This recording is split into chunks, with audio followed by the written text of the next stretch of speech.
Well, good evening, everyone. It's 5:30, so we'll make a start. And welcome to today's planning meeting of the 23rd of 2025. I'd like to welcome members of the public, councillors and officers to this meeting. And I call upon the clerk who will advise how the meeting will run this afternoon. Thank you. Thank you, Chairman. Please note that we're live streaming this meeting via the Council's YouTube channel to encourage more people to engage in our public meetings. The proceedings of the meeting will also be recorded. Please can I remind everyone to use their microphones when speaking and turn them off when finished. Please can attendees in person refrain from watching the live stream as this will cause interference for our viewers. Please can you also ensure that your mobile phones and iPads are turned to silent. We're not expecting any fire alarm testing today. In the event of an evacuation, please leave by the nearest exit and gather in the car park next to the library opposite Tesco. There are no registered speakers today, therefore each application will be dealt with in the following order. The Planning Officer will present the submitted application and will outline the proposed recommendation in full. This will be followed by questions from members and responses from the Planning Officer. Once questions from the committee have concluded, the Chair will then open the application for debate. At the conclusion of the debate, the Chair will seek a proposer and a seconder for the application. The proposal must be in full and include all information such as conditions or reasons. The Chair will then confirm with the Planning Officer if they wish to enter into a period of summing up. Members, if at any point you leave the meeting during consideration of an application, you will be unable to vote on the application. I will now hand the chairing of the meeting back to the Chair, Councillor Brooke. Thank you. Thank you very much. Clerk, just ask any apologies or updates for membership of the committee, please. Yes, Chairman, we have apologies from Councillor Mandy Darling. Thank you. Moving on to minutes, just to confirm correct record of the minutes of the meeting that was held on the 31st of March 2025. Do I have a proposer, please? Councillor Tolchard, seconder. Councillor Strang. All in favour? It's unanimous. Thank you.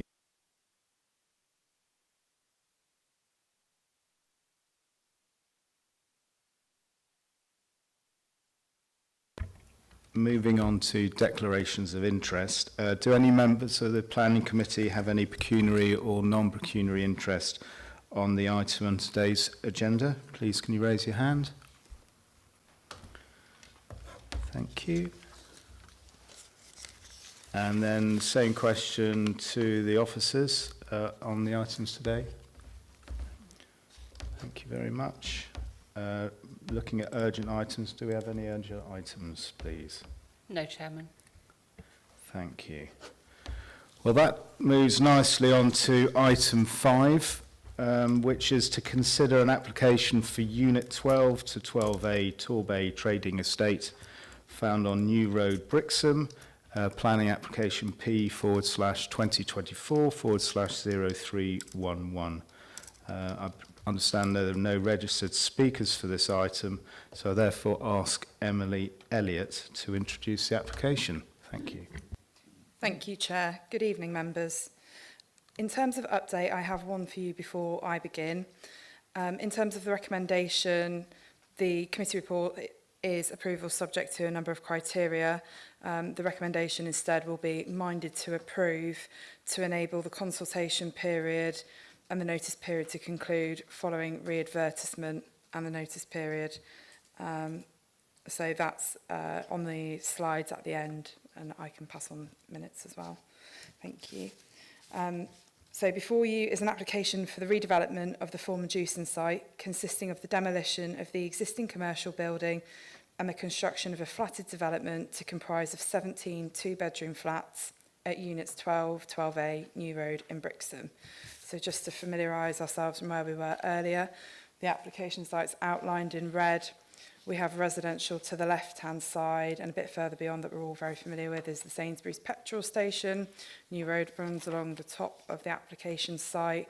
We have a private access lane running to the right-hand side, and beyond the private access is a number of industrial units that also sit behind the application site and further afield.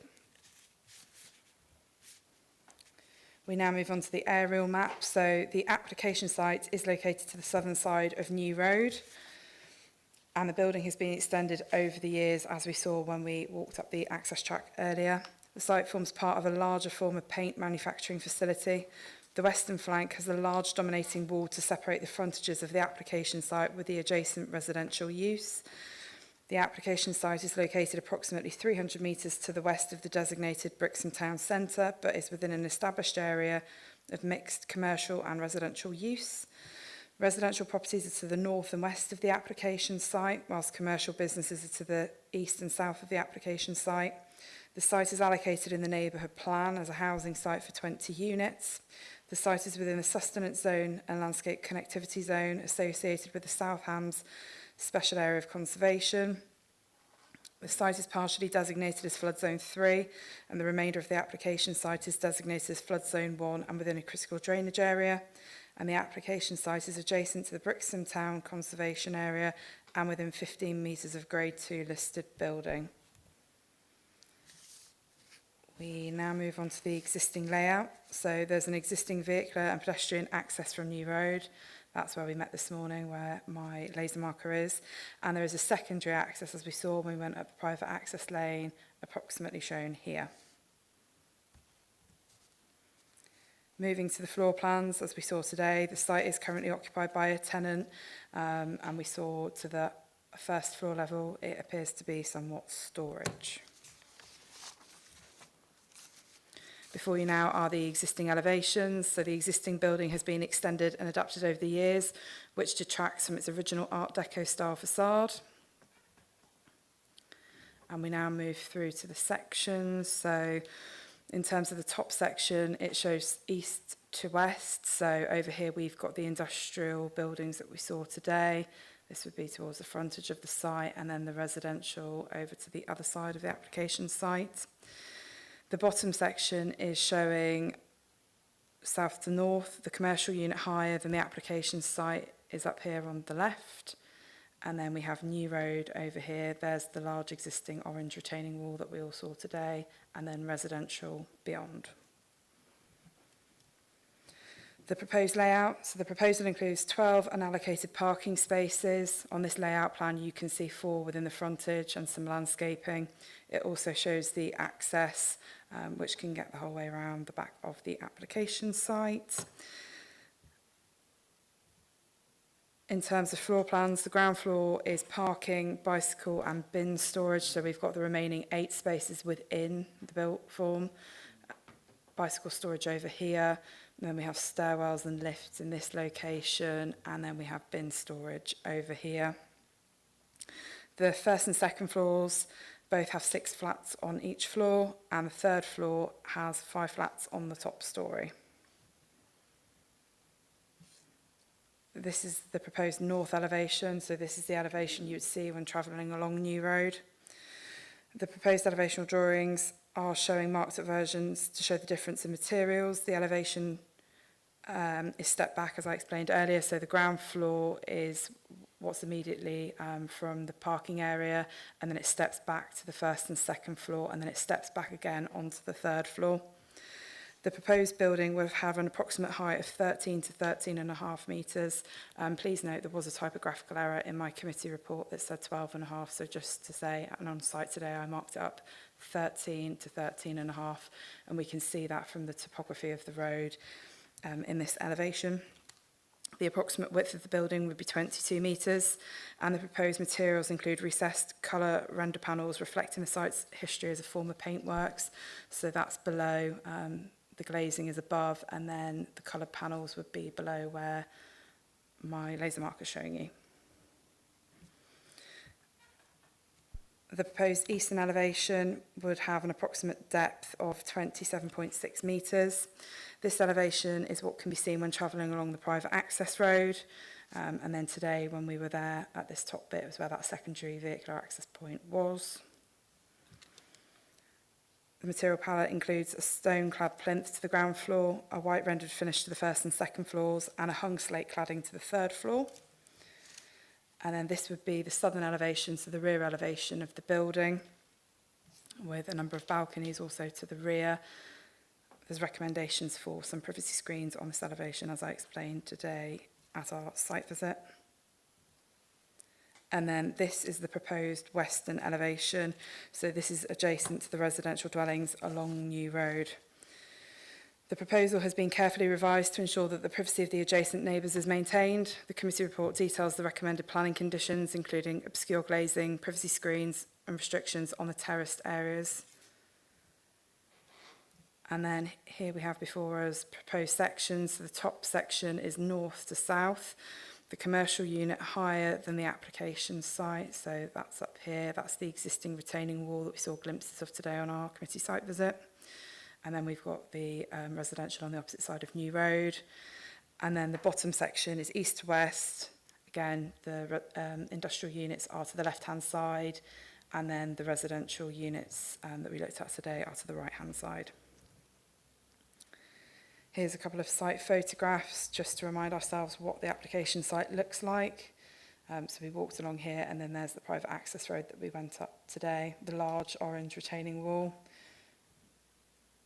which is also then yellow on the other side.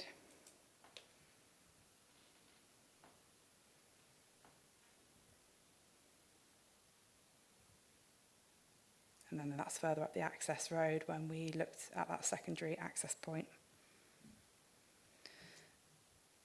So in terms of key issues and material considerations, with relation to the principle of development, the proposal will result in the loss of an employment use. However, the remainder of Torbay Trading Estate will remain unaffected and will continue to operate. The loss was anticipated through the allocation in the neighbourhood plan for housing. Likewise, a portion of the Torbay Trading Estate is also allocated for housing. The proposal would assist at boosting the council's housing land supply. Albeit 17 units, the presumption in favour of sustainable development applies. It's considered that the proposal does not breach either limb of paragraph 11D of the National Planning Policy Framework, and therefore the provision of housing weighs heavily in favour of the proposal. In terms of design, visual appearance and the character of the area, the proposal is for the total demolition of the existing buildings and the construction of a 3 to 4 storey building to comprise of 17 two-bedroom flats. The existing building lends itself to the topography and is 2 storeys in height when viewed from New Road and 1 storey to the rear when travelling along the private access road. Given the constraints of the application site, in particular part of the site being within flood zone 3, it's considered that the allocation for residential development and the quantum of 20 units within the neighbourhood plan was likely to anticipate a built form of several storeys. There is a varied height of the existing development in the nearby vicinity, which we saw today in relation to the Torbay Trading Estate. Therefore, the scale of the proposal is considered to be acceptable. The proposed palette of materials makes reference to the former use of the site, whilst providing a modern and contemporary feel. The design, form and detail are considered to harmonise well with the adjacent neighbouring uses. The proposal is considered to maintain the character and qualities of the area.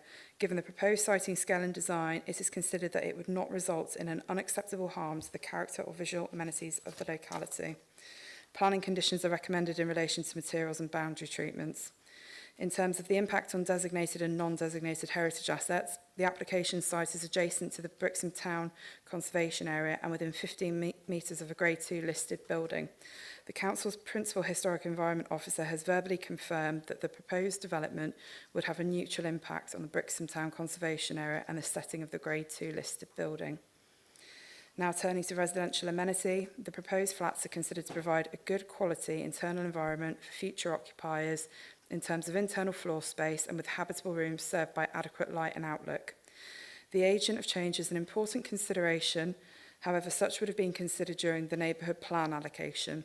The application site is adjacent to the remainder of the Torbay Trading Estate, to which the units are use class, e.g. III, industrial processes which can be carried out in a residential area without causing detrimental harm to the amenity of the area.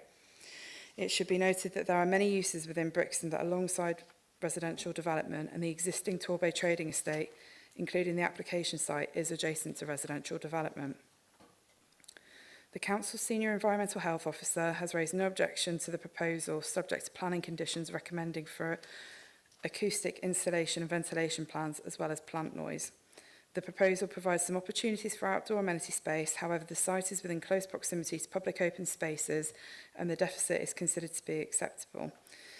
In terms of impact on adjacent neighbours, the proposed residential use aligns with the residential uses nearby, and the proposed use would not result in undue noise or general disturbance. The proposal would slightly increase the level of overshadowing to number 52 New Road, but such is not considered to be detrimental given the existing situation, and in particular what we saw today from that front boundary wall when we were on our site visit. In terms of intervisibility overlooking, planning conditions are recommended to obscure glazed openings that would have a detrimental effect on adjacent neighbours, as well as privacy screens on balconies to prevent any harmful overlooking. Therefore, several planning conditions are recommended to protect the amenity of adjacent neighbours, including obscure glazing, privacy screens and restrictions to flat roof areas to prevent any issue. In terms of impact on highway safety, the application site is located on the southern side of New Road, which is an adopted public highway and a classified road. The proposal seeks to maintain the existing access from New Road, which the Highway Authority considers to be acceptable. Due to the scale of the proposed development and the extant use, the Highway Authority are satisfied that trips generated by the proposed development are likely to have at most a negligible impact on the surrounding local highway network. The proposal is to include 12 parking spaces. However, the application site is located approximately 300 metres to the west of Brixham Town Centre and is within close proximity to bus stops. Therefore, the application site is considered to be in a sustainable location, and therefore a reduction in parking is considered to be acceptable to the Highway Authority. As we saw today, New Road features footways on both sides of the carriageway for the majority of its length. The Highway Authority have noted that the existing footway across the application site is narrow, approximately 1 metre. The Highway Authority suggested that the applicant should explore widening the footway. However, it is considered unreasonable to expect the applicant to provide a section of the frontage of the application site to enable a large footway, given that pedestrians will be tapered into the existing narrow footway either side of the application site. Planning conditions are recommended to secure highways matters such as parking provision, electric vehicle charging points, bin of bicycle storage, a travel plan and a waste management plan. In terms of impact on trees, the Council's Senior Tree Officer raises no objections to the proposal and welcomes the addition of landscaping. Therefore, there's a planning condition recommended to secure such. In terms of impact on ecology and biodiversity, the application site lies within the South Hams Special Area of Conservation, Sustenance Zone and Landscape Connectivity Zone for the Greater Horseshoe Bats. However, the site does not have any habitats that could support such, and therefore it has been concluded that the proposal does not require a habitat regulations assessment, and the proposal would not cause a likely significant effect on the special area of conservation. The application site is also within the Special Area of Conservation Recreation Zone for the Berryhead Country Park, where the potential for recreational pressure due to new developments may affect the wildlife interests of the Berryhead component of the South Hams Special Area of Conservation. To mitigate the impact, the proposed development must provide a financial contribution via a unilateral undertaking equivalent to £135 per new residential unit to ensure that the development will not have an adverse effect upon the integrity of the European site. In terms of biodiversity net gain, the site is absent from habitat and is a complete sealed surface, as we saw today when on site. Therefore, the application is deemed exempt. The committee report recommends several planning conditions relating to ecology, as well as the officer recommendation being subject to securing the unilateral undertaking for the recreation zone. In terms of impact on flood risk and drainage, the application site is partially within flood zone 3, namely the access and part of the frontage. The remainder is within flood zone 1 and a critical drainage area. Both the council's drainage engineer and the Environment Agency raised no objection to the proposal subject to planning conditions to secure the surface water drainage, flood mitigation measures and unsuspected contamination, such are given as recommendations at the end of the committee report. In terms of affordable housing, the proposal falls within the threshold for affordable housing, 15% to be delivered on site or otherwise commuted sums. However, the applicant has provided viability information to demonstrate that the scheme would not be viable to provide any affordable housing. Such conclusion has been tested and also accepted by the Council's Head of Strategic Housing and Delivery. In terms of designing out crime, the applicant provided a crime prevention statement which the Police Designing Out Crime Officer supports. A planning condition is recommended at the end of the committee report to secure such. And in terms of low carbon development, limited information has been provided with respect to low carbon measures. Therefore, a planning condition has been recommended to secure such. Now, moving on to the officer recommendation, as I mentioned in the update, the recommendation has changed of one of approval to minded to approve, subject to a number of criteria. So the recommendation before you tonight is minded to approve, subject to the conditions as outlined within the committee report, with a final drafting of the conditions delegated to the Divisional Director of Planning, Housing and Climate Emergency, the completion of a unilateral undertaking in relation to the South Hams Special Area of Conservation Berryhead Recreation Zone, the consideration of any further representations received once the public consultation following re-advertisement and notice period have concluded to be delegated to the Divisional Director of Planning, Housing and Climate Emergency, and the resolution of any new material considerations that may come to light following Planning Committee to be delegated to the Divisional Director of Planning, Housing and Climate Emergency, including the addition of any necessary further planning conditions or obligations. If members of the Planning Committee are minded to refuse the application against the officer recommendation, final drafting of the reasons will be delegated to the Divisional Director of Planning, Housing and Climate Emergency and in consultation with the chairperson. Thank you. Thank you very much, Miss Elliott, for that.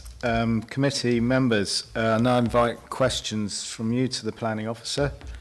Please, may I remind members, questions should only cover matters not raised in the presentation. Thank you.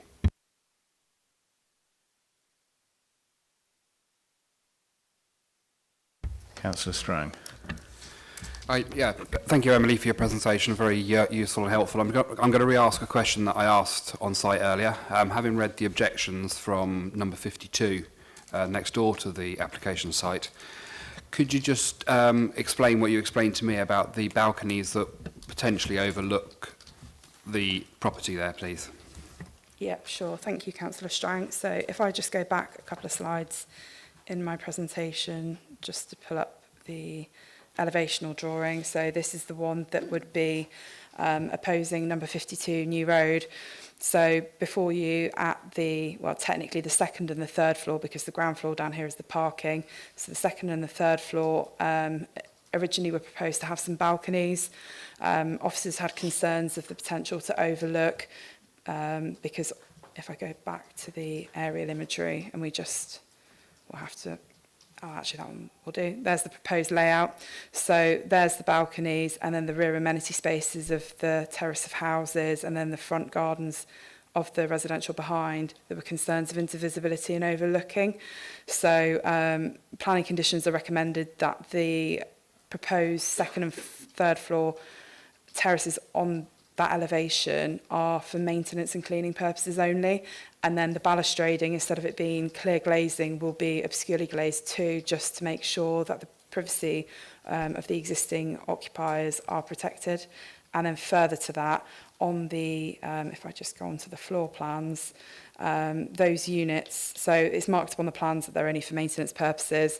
And then there, and then there on the second and the third floors, there are some kitchen windows. And again, just to protect the privacy, we have proposed, or I have proposed, a recommendation for obscure glazing there. And likewise on these balconies on the edge there and there, for a privacy screen, just to make sure we don't have any harmful intervisibility. Thank you very much.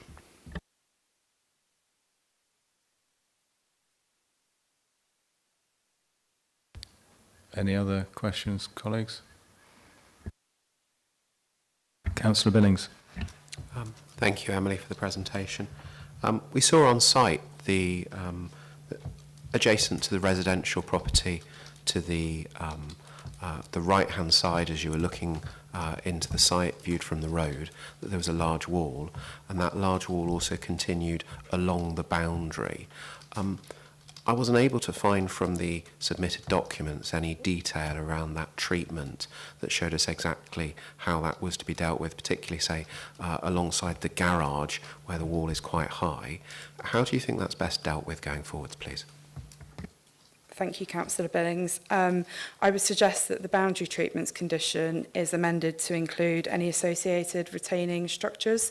So I believe that's condition 3 of the committee report.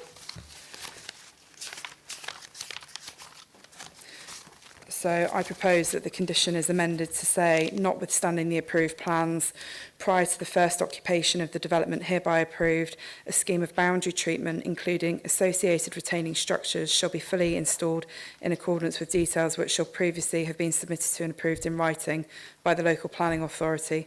Once provided, the approved boundary treatment and associated retaining structures shall be maintained and retained for the life of the development, and then the same reason that's already within the committee report. And that should hopefully then cover any ambiguity around the retaining structures adjacent to the garage. Through you, Chair. So that's the existing and amended, not because we've got in the wording here a scheme of boundary treatment to be fully installed.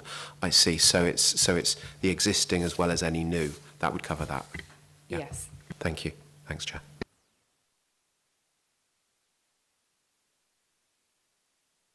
Any further questions, colleagues?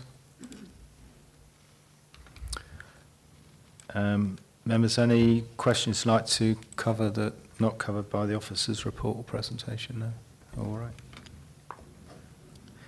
Just open it up for debate then, colleagues.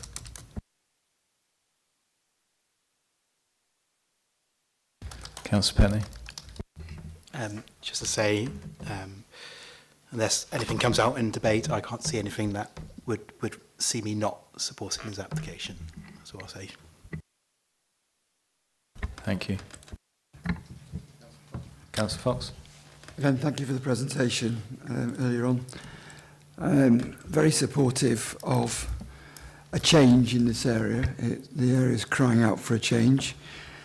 And for the height, in fact, I would even support a higher development. So I'll make that point clear as we're looking at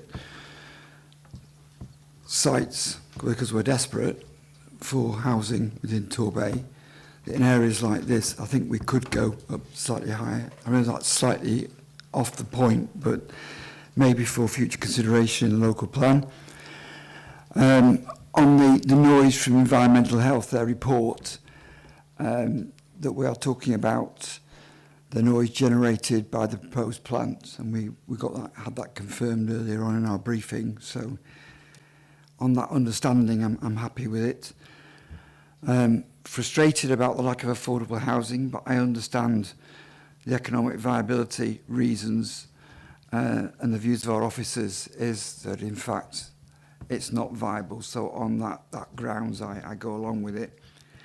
On the loss of employment land, I suppose I'm slightly concerned that we don't seem to have got any kind of consultation with our employment staff, but it would appear that the buildings have been empty for a long time.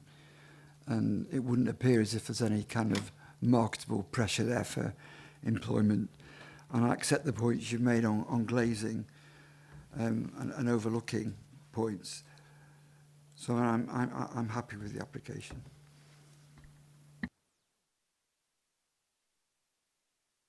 Councillor Billings. Thank you, Chair. I'd agree with the point Councillor Fox just made about height. We know from the Copythorne Road appeal that there is a great pressure on the council to deliver housing. We also know from our communities when, as councillors stood for election and also through the neighbourhood plan process, that our communities want a brownfield first approach. They want us to avoid greenfield development where appropriate. This particular site was allocated through the neighbourhood plan process.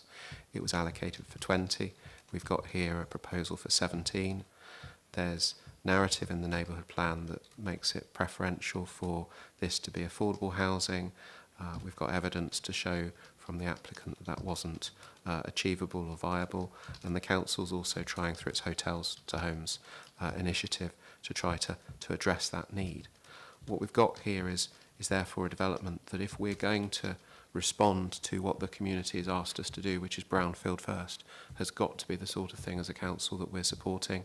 And I personally would have, if there'd been a taller development, I'd been open-minded towards that as well, simply recognising only by having these sorts of things coming through that we can get there. I think the work that's gone through with the officer team in relation to this, the detailed number of conditions that we've got covers it very sensibly. and I'm sure one of my colleagues will be putting a proposal for approval at a later date, and I'd be delighted to endorse that. Thank you, Chair. Thank you, Councillor Billings. Councillor Strang. Having known this site for quite a long time and seen how poor a state of repair the building in, I really do welcome something happening to the site, and I think the development that's been put forward is probably the best that we can get at this moment. And as such, I'd like to propose that we back the officer recommendation this evening and subject to be minded to approve subject to the conditions. Thank you. Councillor Penny. Just say happy to second that if we're at that stage now, Chair. Thank you, Councillor Penny. I'd just like to say a few words. First of all, I just want to congratulate our planning team and the officers. I know the case has been going on for quite a while. I also know that it didn't go through what we prefer as our pre-application system, so they've done a sterling job in getting us to where we are. And in future, I understand that the developer will be doing pre-apps, which we'll be very grateful for. I think also Brixham crying out for this housing, and actually, when you look at that hideous wall we saw when we were down there, and I've seen it over and over when I drive into Brixham, it's such a state, and so there'll be a marked improvement. So on that, we've got a proposer, we've got a seconder. So the proposal, just want to reconfirm that is the mindful subject to, and we got condition number 3 has been changed with the boundary treatment. Would you like to read out that wording so we're clear on what we're going to vote on before I call a vote? Thank you. Yes, Chairman. So it is as read out. So the recommendation now is approved subject to the conditions outlined below in the report, with final drafting being delegated to the Divisional Director, with condition 3 being amended to include scheme of boundary treatment to be for existing and new boundary walls. Was that correct? Just to be clear, the recommendation is minded to approve subject to the criteria. Yes. We need that mindful in the front of approved. Minded. I mean, sorry. Mindful. Beg your pardon. Okay, so that's new. Sorry. And then it's subject to completion of a unilateral undertaking in relation to South Ham's SAC. Special Area of Conservation. Sorry, I used the abbreviation. Sorry, Special Area of Conservation, Bury Head Recreation Zone, and consideration of further representations received once the public consultation following re-advertisement and notice period have concluded, being delegated to the Divisional Director, as well as the resolution of any new material considerations that may come to light following the Planning Committee, being delegated to the Divisional Director. So I got Councillor Strang proposing, Councillor Pentney seconding. All those in favour? That's unanimous. Thank you very much, everyone. Call this meeting to an end.